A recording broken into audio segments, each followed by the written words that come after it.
George S. Patton, Life History and Military Career, Early Life, 1885 to 1909, George Smith Patton. Jr. was born on November 11, 1885, in San Gabriel, California, into a wealthy family with a strong military tradition. His ancestors included Revolutionary War and Civil War veterans, fostering his lifelong fascination with warfare. Patton struggled with dyslexia, delaying his ability to read and write, but he excelled in physical activities and horsemanship. He attended Virginia Military Institute briefly before transferring to the United States Military Academy at West Point. Graduating in 1909 as a second lieutenant in the cavalry, early military career, 1909-1917. Patton's early career included assignments with the 15th Cavalry Regiment. In 1912, he competed in the Stockholm Olympics, finishing 5th in the modern pentathlon, showcasing his athletic prowess. He studied fencing in France, becoming a master swordsman and designing the M1913 cavalry saber. In 1916, Patton served under General John J. Pershing in the Pancho Villa expedition in Mexico, where he gained notoriety for leading a raid that killed 3 of Villa's men, earning him media attention and Pershing's favor. World War I, 1917 to 1918. During World War I, Patton joined the American Expeditionary Forces in France. Fascinated by tanks, he established the U.S. Army's first tank school in 1917 as a lieutenant colonel. He led the U.S. 1st Provisional Tank Brigade, commanding 140 tanks in the Battle of St. Mihiel and the Meuse-Argonne offensive wounded. In action in 1918, he received the Distinguished Service Cross and Distinguished Service Medal for his leadership and bravery. His experience solidified his belief in mobile warfare. Post-war Patton faced a reduced army and slow promotions. He served in various cavalry and tank units, advocating for armored warfare despite resistance from traditionalists. Stationed in Hawaii and Washington, D.C., he developed tactics for mechanized forces. In 1932, he was involved in the controversial dispersal of the Bonus Army in Washington, D.C., a decision that haunted him. By 1939, he was promoted to colonel and commanded the 2nd Armored Brigade. Refining tank strategies, Patton's prominence grew during World War II. Promoted to Major General in 1941, he commanded the 2nd Armored Division, and later the I Armored Corps. His key contributions included North Africa Campaign 194-21943.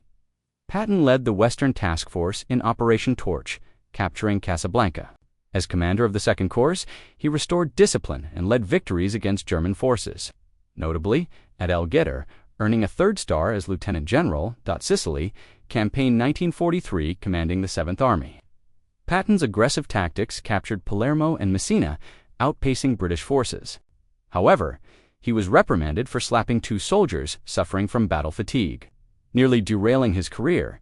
Operation Fortitude 1944, Patton led a decoy army in England, deceiving Germans about the D-Day invasion site Normandy and Western Europe 1944 to 1945 as commander of the 3rd Army. Patton's rapid advance through France, including the breakout at Ivrenches, liberated thousands of towns. His forces relieved Bastogne during the Battle of the Bulge, December 1944, showcasing his mastery of mobile warfare. In 1945, the 3rd Army crossed the Rhine and advanced into Germany and Czechoslovakia, capturing over 80,000 square miles and liberating numerous concentration camps. Patton's leadership style bold, charismatic, and ruthless earned him the nickname Old Blood and Guts.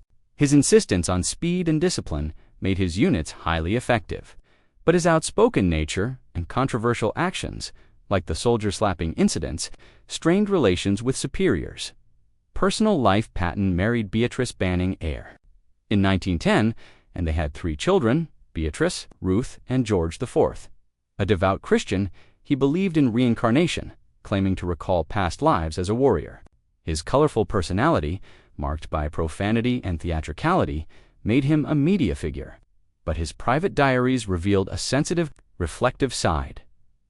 World War I began in 1914, but the United States remained neutral until April 6, 1917, when it declared war on Germany due to unrestricted submarine warfare and the Zimmermann telegram. The American Expeditionary Forces, led by General John J. Pershing, were deployed to France to support the Allies, primarily France, Britain, and Russia, against the Central Powers Germany, Austria-Hungary, and the Ottoman Empire. The war was characterized by trench warfare, massive casualties, and emerging technologies like tanks and aircraft. Patton, a 31-year-old captain in 1917, was eager to prove himself in combat.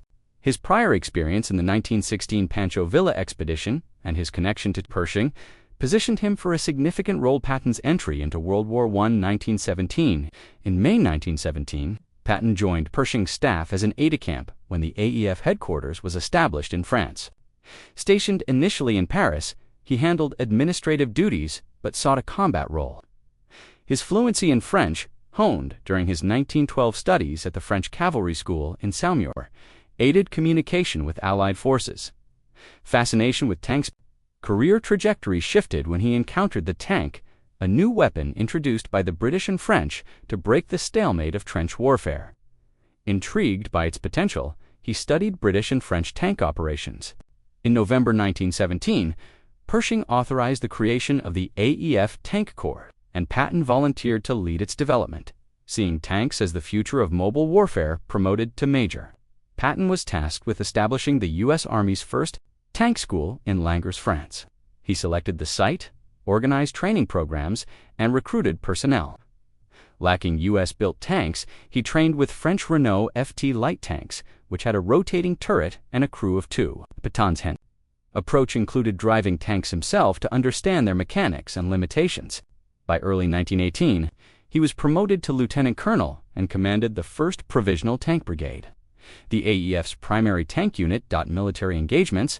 1918 Patton's combat experience in World War I came during the final Allied offensives where he led tank units in 2 major campaigns, the Battle of Saint-Mihiel and the Meuse-Argonne offensive. His leadership emphasized speed, coordination with infantry, and aggressive tactics, foreshadowing his World War II strategies. Battle of Saint-Mihiel, September 12th to 15th. 1918, the Saint-Mihiel salient, a German-held Bulge near Verdun, was the Patton's Tank Brigade, equipped with 144 Renault FT tanks, supported the U.S. First Army under Pershing. His role was to breach German defenses, disrupt Patton meticulously planned tank infantry coordination, ensuring his crews were trained despite mechanical issues with the unreliable Renault tanks. He personally scouted the terrain, noting muddy conditions that could bog down tanks. Engagement. On September 12th, Patton's tanks rolled out at dawn, advancing through fog and barbed wire. His units faced German artillery and machine gun fire, but punched through defenses, enabling infantry to capture key positions. Patton led from the front, often dismounting to direct tanks or repair breakdowns under fire. Outcome: the offensive reduced the salient in 4 days, capturing 16,000 German prisoners and 450 guns. Patton's tanks proved effective despite losing 25% to mechanical failures or enemy fire. His leadership earned praise, though he noted tanks needed better armor and reliability. Meuse-Argonne offensive, September 26th, November 11th, 1918. Was the AEF's largest and bloodiest campaign, part of the final Allied push to break German lines. The terrain hilly, wooded, and fortified challenged tank mobility. Initial success: Patton's tanks attacked alongside infantry, targeting Germans. He coordinated with Colonel George C. Marshall's staff, ensuring tanks aligned with artillery barrages. His units advanced several kilometers, capturing machine gun nests while leading tanks near Chepi. Patton was wounded. Spotting stalled infantry pinned by German machine guns, he advanced on foot to rally them, accompanied by a few aides. A bullet struck his upper thigh, passing through and narrowly missing his spine. Despite intense pain, he continued directing operations until evacuated. His aide, Sergeant Joseph Angelo, dragged him to safety. Earning the Distinguished Service Cross, Patton was hospitalized in Langres, promoted to colonel, and recommended for the Distinguished Service Cross for his conspicuous gallantry. He returned to duty in October, but saw no further combat due to the armistice on November 11, 1918.